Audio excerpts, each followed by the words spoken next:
በስመ አብ ወወልድ ወመንፈስ ቅዱስ አሐዱ አምላክ አሜን። ቅዱስ ያሬድ። የቅዱስ ያሬድ ታሪክ። ቅዱስ ያሬድ በ505 ዓመተ ምህረት በአክሱም ተወለደ።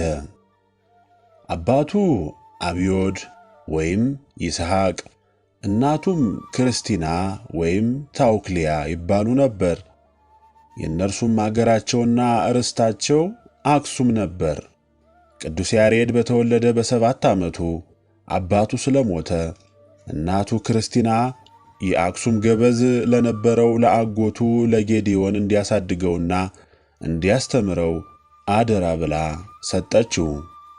ከጌዴዎንም ቤት 25 ዓመት እስኪሆነው እየተማረ አደገ። ከዚያም መጻሕፍትን ማለትም ብሉይንና ሐዲስን ተማረ። ከዚህም በኋላ መምህሩ አጎቱ ጌዴዎን ሲሞት እርሱ ተተክቶ የመጽሐፍ መምህር ሆነ። በዚህም ጊዜ በዲቁና ሚስት አግብቶ ልጆችን ወለደ። ቀጥሎም ቄስ ሆነ። በእርሱም ዘመን 9 ቅዱሳን ከውጭ ሀገር በችግር ምክንያት ተሰደው ስለመጡ፣ ይህም ማለት በቁስጥንጥንያ መንግሥት ዮስጢንያኖስ በነገሰበት ከ527 ዓመተ ምህረት እስከ 565 ዓመተ ምህረት ድረስ በምስራቅ ቤተ ክርስቲያን ውስጥ በአንድ ባሕሪና በሁለት ባሕሪ ወገኖች ውስጥ ብዙ ሁከትና ፍጅት ስለነበረ፣ ከዚያም በመሸሽ የመጡ ካህናትና መነኮሳት ስለነበሩ፣ ከእነርሱም አንዱ በአክሱም ከተማ አጠገብ የነበረው አባ ጰንጠሌዎን ስለነበረ ቅዱስ ያሬድ እየተመላለሰ የውጭውን አገር ቤተ ክርስቲያን ባህልና ሥርዓት ይጠይቀው ነበር ይባላል።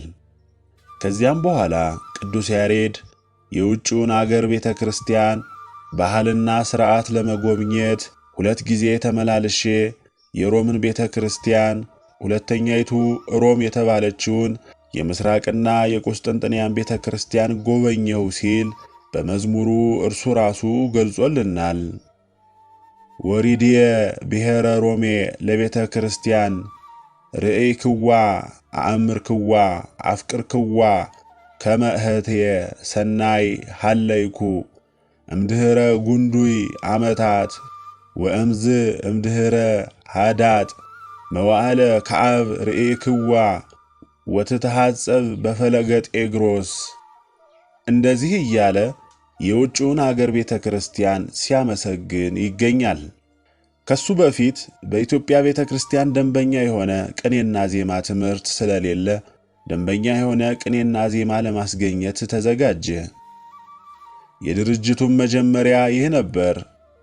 ሃሌሉያ ለአብ፣ ሃሌሉያ ለወልድ፣ ሃሌሉያ ወለመንፈስ ቅዱስ ቀዳሚሃ ለጽዮን ሰማየ ሳረረ ወበዳግም አርአዩ ለሙሴ ዘከመ ይገብር ግብራ ለደብተራ ብሎ ከነበሩት ከብሉይና ከአዲስ ሊቃውንት አንዱ እርሱ ስለነበርና ለኢትዮጵያ ቤተ ክርስቲያንም ብዙ ሐሳብ ስለነበረው ከብሉይና ከአዲስ ከሊቃውንት መጻሕፍትም ከአትናቴዎስ ከነ ቄርሎስ ከነ ዮሐንስ አፈወርቅ መጻሕፍት ለምስጋናና ለጸሎት የተስማሙትን ቃላት እየመረጠና እያቀና በ4ቱ ክፍለ ዘመን በመጸውና በሐጋይ በጸደይና በክረምት እንዲነገር አድርጎ ወስኖ አዘጋጀ።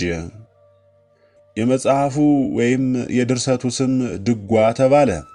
ድጓ ማለት በአክሱምና በአድዋ ቋንቋ ማለትም በትግርኛ ደጓ ማለት መዝሙረ ሐዘን፣ የሐዘን ዜማ ማለት ነው። ሙሾ ማለት ነው። የዜማውን አይነት በ3 ክፍል ወስኖ ተናግሮታል። እነርሱም ግዕዝ፣ እዝል፣ አራራይ ይባላሉ። ግዕዝ ማለትም አንደኛ በመጀመሪያ የተገኘ ማለት ነው። እዝል ማለትም ሁለተኛ ሆኖ ከግዕዙ ጋር ተደርቦ ተጨምሮ ታዝሎ የሚነገር ማለት ነው። አራራይ ማለትም 3ኛ ተጨማሪ ሆኖ አራራሂ ወይም ርኅራሄ፣ አሳዛኝ፣ ልብን የሚመስጥና ደስ የሚያሰኝ ማለት ነው። ይህን ድርሰቱን ያዘጋጀበት ዘመን በ540 ዓመተ ምህረት ሲሆን የንጉሥ አጼ ካሌብ የመጨረሻ ልጁ አጼ ገብረ መስቀል መንግሥቱን ወረሰ። አጼ ገብረ መስቀልና አባ አረጋዊ፣ ቅዱስ ያሬድ እነዚህ ሦስቱ በአንድነት እንደነበሩ ታሪከ ነገሥትና ገድለ አረጋዊ ይገልጽልናል። አቡነ አረጋዊ የደብረ ዳሞን ተራራ አቀማመጥ አይተው ደስ ስላላቸው ንጉሡ አጼ ገብረ መስቀል በዚሁ ተራራ ላይ እንዲኖሩበትና እንዲጸልዩበት ፈቀደላቸው። እርሳቸውም ይህን ተራራ ከተረከቡ በኋላ በተራራው ላይ የጸሎት ቤት ስለሌለ ንጉሡ አጼ ገብረ መስቀልን አንድ ቤተ ክርስቲያን እንዲሰራላቸው ለመኑት።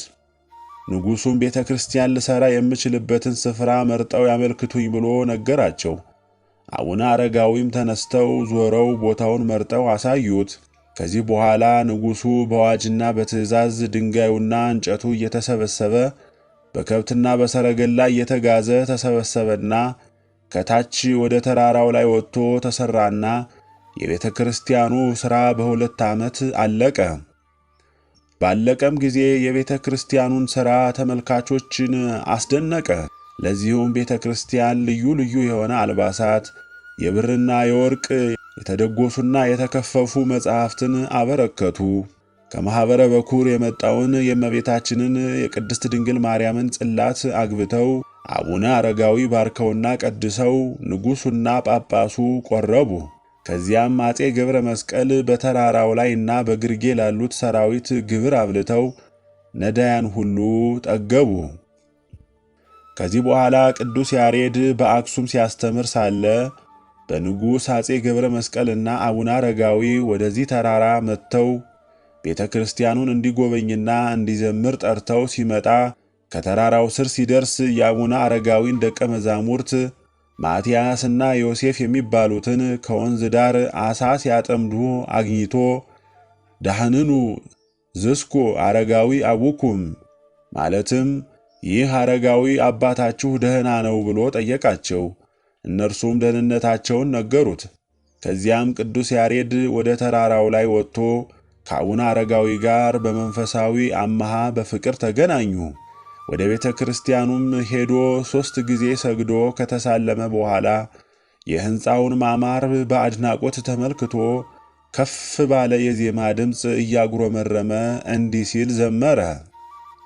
ይሄውጽዋ መላእክት እንተ በሰማያት ይሄውጽዋ መላእክት እስመ ማኅደረ መለኮት ጾድክዋ ጾድክዋ ጾድክዋ ወርኢኩ ስነ ሕንፄሃ ለቅድስት ቤተ ክርስቲያን ምስአል ወምስጋድ ወምስትስራዬ ኀጢአት የቲ ቅድስት ደብተራ የሚለውን መዝሙር ከዘመረ በኋላ 8 ቀን ያህል ከአቡነ አረጋዊ ጋር ሰንብቶ ንጉሡ ወዳለበት ወደ አክሱም ተመልሶ ሲገባ አንቀጸ ብርሃን ተብሎ የተሰየመውን ድርሰትን ቅድስት ወብጽዕት ብሎ በዜማ ደረሰ። ከዚህ በኋላ ንጉሡ አጼ ገብረ መስቀልና አቡነ አረጋዊ ከቅዱስ ያሬድ ጋር አብረው ወደ ሌላ ጠቅላይ ግዛት ጉብኝት ሄዱ። ከዚያም በአንዱ ደሴት ላይ የቅዱስ ቂርቆስን ቤተ ክርስቲያን ሰርተው ተቀመጡ። በዚያም ቦታ ቅዱስ ያሬድ 2 ዓመት አስተማረ። እርሱ ራሱ ጻፈው የሚባል ድጓ ምልክት የሌለው ዛሬ በዚሁ ደሴት በጣና ቂርቆስ ይገኛል። ከዚህም ደሴት ከጣና ቂርቆስ ተነስተው ንጉሡና አቡነ አረጋዊ ቅዱስ ያሬድም ወደ ደጋው ወደ ጋይንት ወጡ።